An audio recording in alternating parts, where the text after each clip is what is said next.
Hello everyone, कैसे हैं आप सभी। आशा करती हूँ अच्छे होंगे और मन लगा के पढ़ाई कर रहे होंगे। तो आज हम लोग कहानी में आगे पढ़ेंगे, ठीक है। तो कहानी में आगे हम लोग ये पढ़ेंगे रघुवीर सहाय से, है ना। तो फटाफट हम लोग इसमें ट्रिक देख लेते हैं, है ना। और ये सरस्वती पांडे की किताब है, आपके लिए एक सहायक पुस्तक के रूप में है। इसके साथ आप मूल पुस्तक पढ़िए, ठीक है ना। और मूल पुस्तक में बहुत ज़्यादा किताब मैं नहीं कहूँगी पढ़ने के लिए, क्योंकि टाइम कम है। तो आप कम से कम कोई एक अच्छी पुस्तक आप पढ़। रामचंद्र की किताब सबके पास होती है, लेकिन उनकी लैंग्वेज थोड़ी टफ है, तो आप देख लीजिए।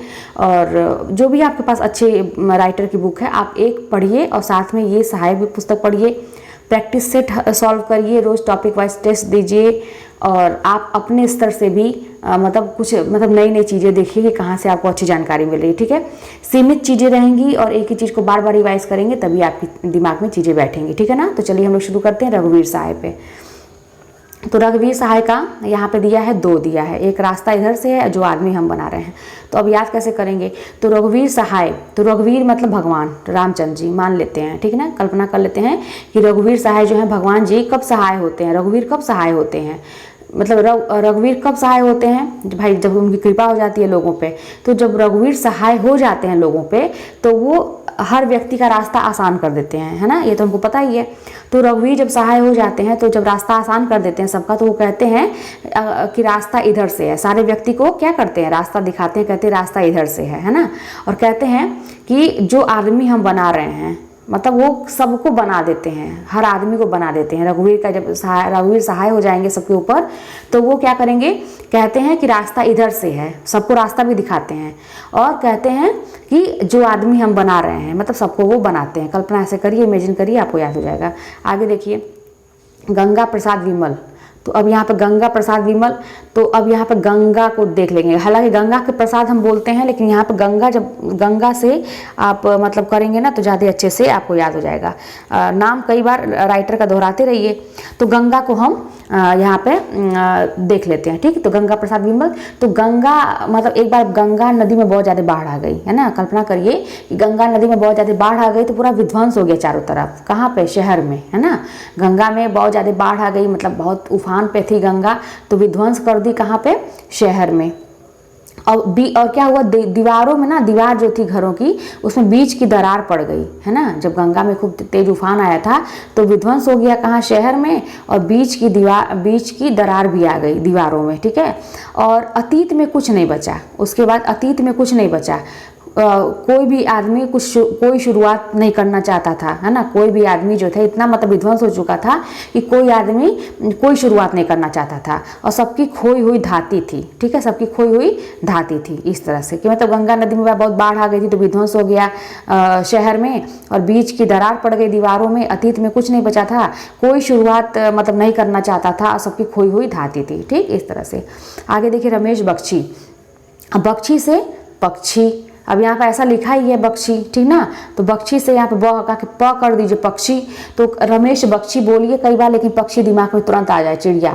तो पक्षी, अब पक्षी को अगर कोई कैद कर देता है, पिंजरे में रख देता है, जैसे तोता होता पक्षी है, तो क्या होता है, वो क्या सोचता होगा, कितना मतलब दुख मतलब उसको होता होगा, फील करता होगा इस तरह से।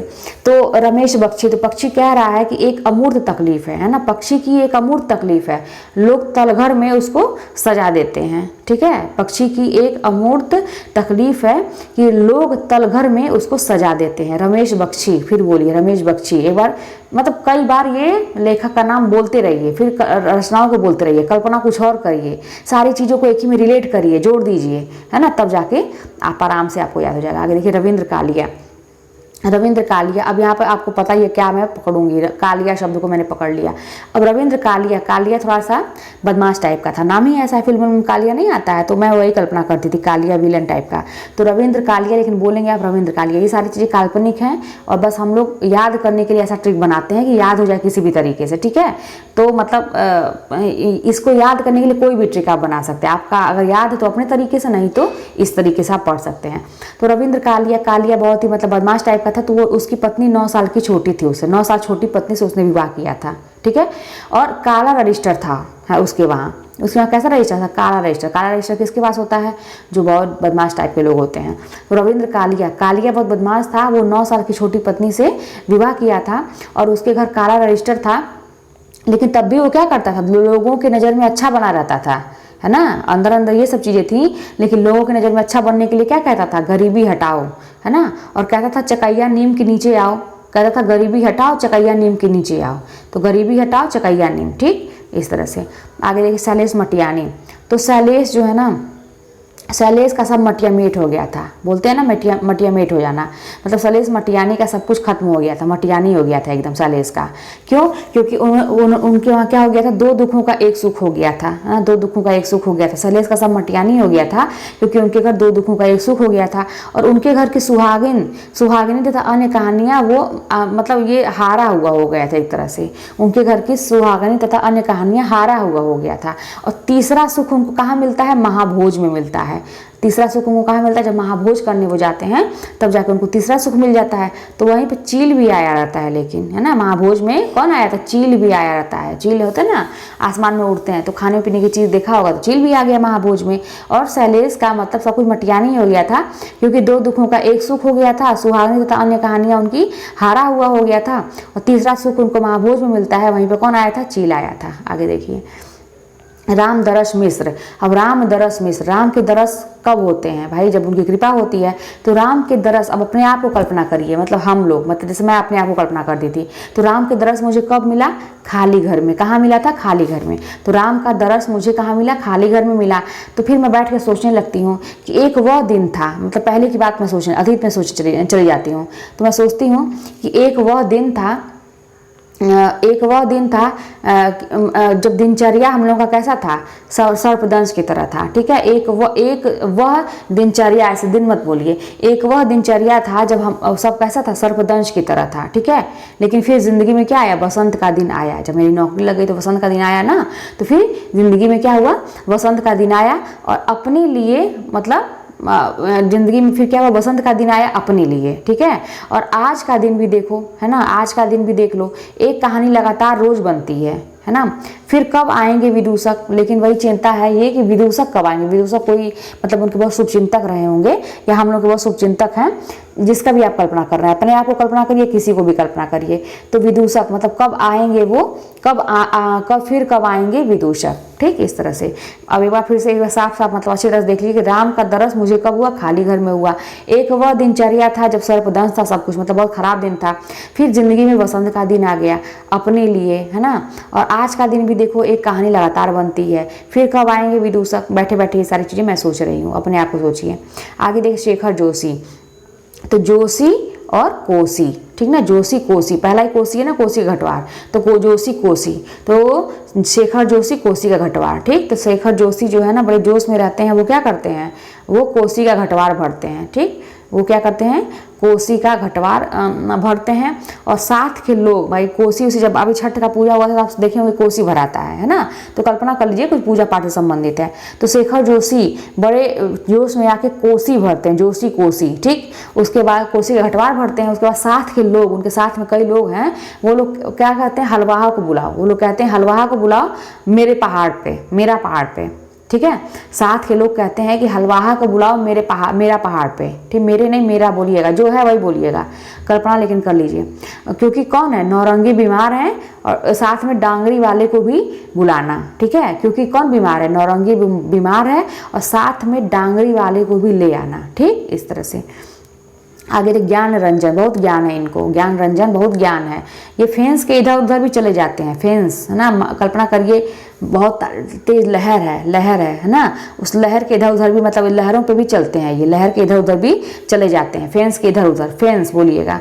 तो ज्ञान रंजन को बहुत ज्ञान है, फेंस के इधर उधर भी चले जाते हैं और यात्रा करते हैं। ये फेंस के इधर उधर भी यात्रा कर लेते हैं, ऐसे बोलिए, बल्कि जल्दी अच्छा याद हो जाएगा।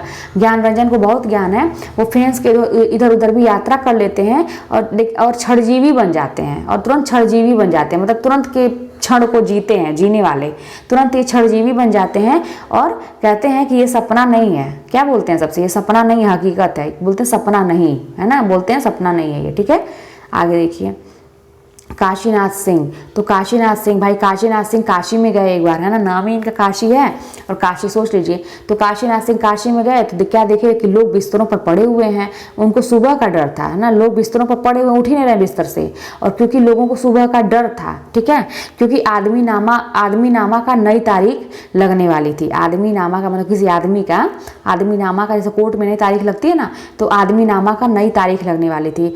तो वो कहते हैं कि कल की फटेहाल की कहानियाँ ना सदी का सबसे बड़ा आदमी है। कल की फटेहाल की कहानियाँ जो हैं, कल की फटेहाल कहानियाँ जो हैं वो सदी का सबसे बड़ा आदमी है। आगे देखिए, जगदीश चतुर्वेदी हैं, ठीक, जगदीश चतुर्वेदी। तो जगदीश चतुर्वेदी निहंग हो गए, है ना, जगदीश चतुर्वेदी एकदम निहंग हो गए क्योंकि उनको अंधेरे का आदमी मिल गया था और उनकी चर्चित कहानियां जो है विवर्त हो गई, मतलब गर्त में चली गई, ठीक है। तो जगदीश चतुर्वेदी निहंग हो गए क्योंकि उनको अंधेरे का आदमी मिल गया था और उनकी चर्चित कहानियां जो है वो विवर्त हो गई, ठीक। आगे देखिए, दूधनाथ सिंह। और दूधनाथ सिंह नाम ही आ रहा है, दूधनाथ सिंह, तो दूध नाम आ रहा है ना, दूध। तो अब मैं कल्पना क्या करती थी कि मेरे घर गाय थी पहले, तो उसके दूध मतलब निकालने के लिए एक बाबा जी आते थे, तो उन्हीं का मतलब मैं कल्पना कर लेती थी। इमेज नाथ सिंह का सुनते ही उन्हीं का इमेज मेरे सामने आ जाता था। तो वाकई में उनका चेहरा थोड़ा सा चिपटा था, सपाट चेहरा था, तो बस मेरी कहानी बन जाती थी, उन्हीं के ऊपर मैं सारा बना लेती थी। तो आप भी कल्पना करिए, कोई दूध निकालने वाला आदमी है या दूध बेचने वाला आदमी है, उसका चेहरा कैसा है, सपाट चेहरे वाला आदमी। दूधनाथ सिंह कैसे थे, सपाट चेहरे वाला आदमी था वो, ठीक है, बस एक कल्पना की बात है, ये कल्पना हम लोग कर रहे हैं। तो दूधनाथ सिंह कैसे थे, सपाट चेहरे वाला आदमी था और सुखांत था क्या उसका पहला कदम, मतलब मैं कल्पना करती थी कि जब बाबा जी मेरे घर आते थे, सुखांत था उनका पहला कदम, जब वो पहला कदम मेरे घर रखते थे बड़ा सुखांत लगता था, हम लोग अच्छा लगता था। तो दूधनाथ सिंह सपाट चेहरे वाला आदमी थे वो, और सुखांत था पहला कदम, और वो माई का शोक गीत भी गाते थे, वाकई में बैठे बैठे गाने भी लगते थे, वो बूढ़े थे तो माई का शोक गीत गाते थे और कहते थे नमो अंधकारा, क्या कहते थे, नमो अंधकारा, ठीक है। और कहते थे धर्म क्षेत्र कुरुक्षेत्र, है ना, धर्म क्षेत्र कुरुक्षेत्र, मतलब वो ज्ञान की बातें, धर्म की बातें भी करते थे। तो वो कहते थे नमो अंधकारा धर्म क्षेत्र कुरुक्षेत्र, फिर उनका निष्कासन हो जाता था, मतलब वो चले जाते थे, ठीक, इस तरह से। आगे देखिए, गिरिराज किशोर। तो गिरिराज को गिर जा रहे हैं, गिरिराज किशोर गिर जा रहे हैं, है ना, गिर जा रहे हैं, गिरी है लेकिन गिर जा रहे हैं, गिरना कोई चीज़। तो गिर जा रहा है क्या, चार मोती बेआब। भाई मोती की माला टूटेगी तो मोती गिर जाएगा ना, तो चार मोती बेआब गिर जा रहा है गिरिराज किशोर, चार मोती बेआब गिर जा रहा है। नीम के फूल भी गिर जा रहा है, कभी नीम का पेड़ आप देखे होंगे तो उसके छोटे छोटे फूल होते हैं, वाइट अच्छे लगते हैं, छोटे छोटे एकदम, तो वो भी झड़ते हैं, है ना। तो गिर जा रहे हैं, चार मोती बेआब, नीम के फूल सब गिर जा रहे हैं। और पेपर वेट जो है ना, पेपर वेट जानते हैं ना, जो पेपर दबाने वाला होता है, कांच का समझ गया, किसी चीज़ का, तो पेपर वेट वो जो है रिश्ता और अन्य कहानियां बन गया है। जब कोई ट्रिक नहीं बैठता है तो ऐसे बना लेते हैं, 2-2 3 दिन का पेड़ करके।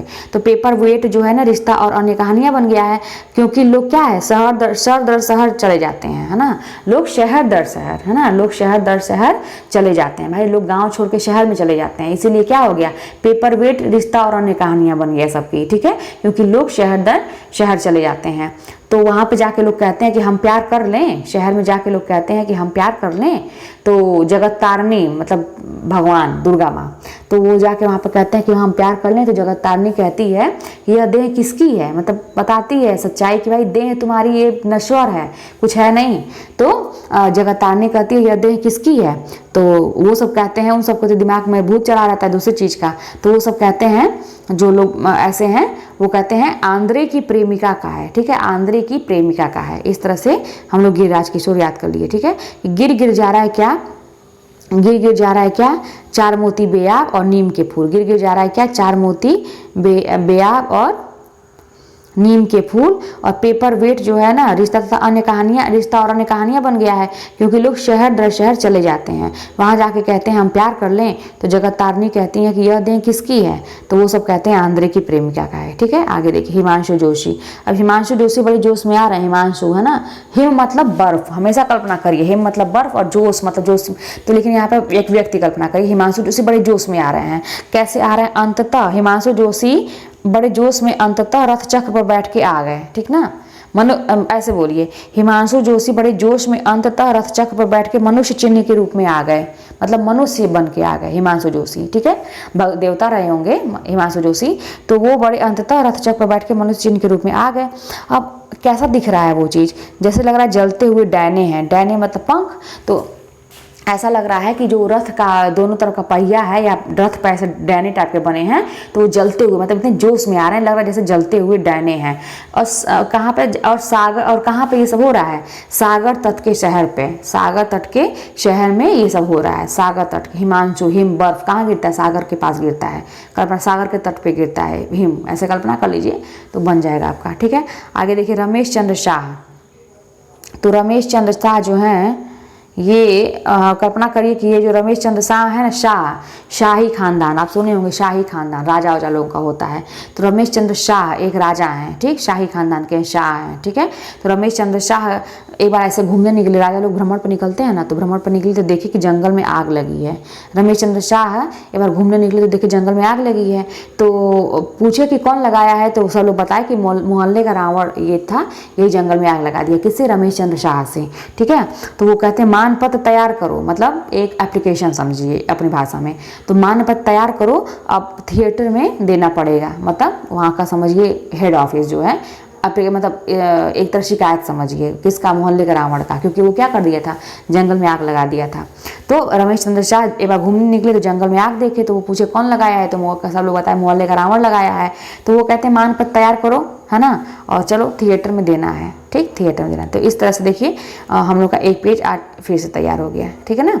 अब जितना भी जैसे इसके पहले का था ये था, आप एक बार फिर सोच के देखिए क्या आपको सब तैयार हो गया, कुछ भूल तो नहीं रहा है कोई भी रचना। फिर पूरा 2-4 पन्ना जो भी शुरू से, जहाँ से कहानी का शुरुआत विकास होता है, कहानी का विकास, है ना, वहाँ से लेके यहाँ तक एकदम अच्छे से फिर रिवाइज कर डालिए, याद करिए एक बार, फिर उसका रिवाइज कर डालिए, ठीक है। उसके बाद हम लोग आगे पढ़ेंगे, फिर 2-4 दिन के बाद फिर पूरा रिवाइज कर लिया करिए। इस तरह से जब मतलब आपको बार बार अपने दिमाग पे वो चीज़ें दिमाग के सामने लानी ही है ना, तभी जाके दिमाग में बैठेगा, यही एक तरीका ही है। और कोई मतलब जादू नहीं होता है कि आपको पढ़ाई याद हो जाएगी, आपको मेहनत करना पड़ेगा और आप चीज़ों को बस रिवाइज करते जाइए, मेरी बात मानिए, रिवाइज करते जाइए, ठीक है ना। जो चीज़ें समझ में नहीं आती उसको 10 बार पढ़ के देखिए, अभी तुरंत आपके जबान पे नहीं समझेंगे तब भी याद हो जाएगा अभ्यास से, ठीक है ना। तो इस तरह समझ के पढ़ेंगे तो जल्दी याद हो जाएगा, कभी नहीं भूलेगा। और रटा हुआ चीज़ भूल जाता है, तो रटना तो कभी नहीं है, हमसे समझ के पढ़िए, ठीक। चलिए मिलते हैं नेक्स्ट वीडियो में।